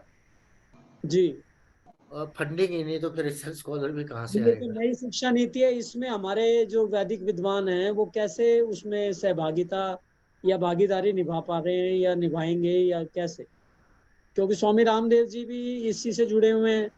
जी हाँ, तो हमारे विद्वानों के माध्यम से जो शोध हुए हैं उनका वहाँ स्थान मिलना चाहिए। अरे उनकी बिल्कुल जी, उपयोगिता। बहुत बड़ा तंत्र है ना। एक्चुअली मैं भी हरियाणा स्टेट की हायर एजुकेशन की जो कमेटी उसका मेंबर हूँ। जी। उसमें हम रखते हैं बातें, परंतु वो रखते हैं फिर वो एंड में ये कहते हैं जी ऐसा है, बिल्कुल ठीक है, परंतु फंडिंग नहीं। अच्छा, तो समस्या है, वो तो कोई सरकार की, संवाद नहीं सरकार बनता का उनसे। तंत्र ऐसा ही होता है ना, वो हाथ खड़े कर लेते हैं जी, पैसा नहीं। हाँ जी, सरकार का तो तंत्र ढीला ही है, वो उदासीनता नजर आती है, वो तो हर जगह जगह। नहीं, इसलिए हम तो ये चाहते हैं भी हर आदमी में इसकी एक अवेकनिंग तो रहे कि हमारे, फिर क्या है कि वो जो अवेकन्ड व्यक्ति है कहीं भी जाएगा सरकार के सिस्टम में, या वो अपनी बात रखेगा, वहां मेजोरिटी बनेगी कभी, तो वहां से भी इम्प्लीमेंट हो सकता है। कुछ अगर ये सामूहिक कई रूप से हमारे जो ये बड़े बड़े वो होते हैं सम्मेलन वगैरह, उनमें ये सब प्रस्ताव इस प्रकार के पारित होने चाहिए, ये सब डिस्कशंस वहां होना चाहिए, जी ताकि जी उससे जो आम जन भी है वो प्रभावित हो। बात ये है, जो मुद्दे की बातें है ना, वो हाँ बड़े जी बड़े सम्मेलनों में और वहां पर आना चाहिए, ताकि उससे जी यंग जो लोग उससे जुड़ने वाले हैं उनमें जी चेतना आए, तो फिर वो उसको। हाँ जी। जी जी। जी, कोई और अन्य कोई हाँ जी, धन्यवाद कहना जी, चाहते हैं तो। धन्यवाद बहुत बहुत। जी। And any other suggestions, comments, feedbacks, questions? और we can Uh, wind up. and no, if there are none, I would like to ask Pandita Shobha Rai to do the Vedic National Prayer. Pandita Shobha. Thank you. नमस्ते सबको। ओम आ ब्रह्मन् ब्राह्मणो ब्रह्मवर्चसी जायताम् आराष्ट्रे राजन्यः शूर ईशव्योति व्याधि महारथो जायताम् दुग्ध्रिधेनुर्वोढा नर्वाणाशुः शक्तिः पुरन्धिर्योषा जिष्णुरथेष्ठाः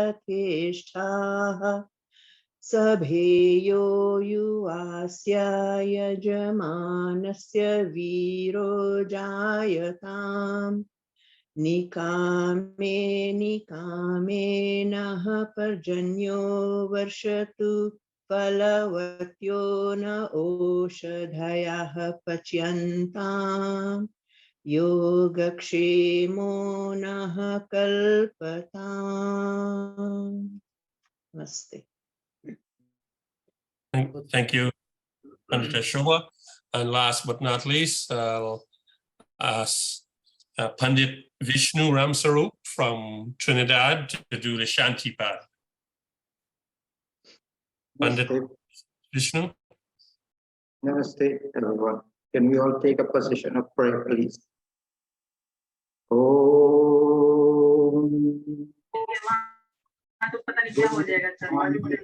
Antariksham Shanti, Prithvi Shanti, Apah Shantir, Oshadheya Shanti, Vanaspateya Shantir, Vishwadeva Shantir, Brahma Shanti, Sarvavam Shanti, Shantirevi Shanti, Sama Shantirevi.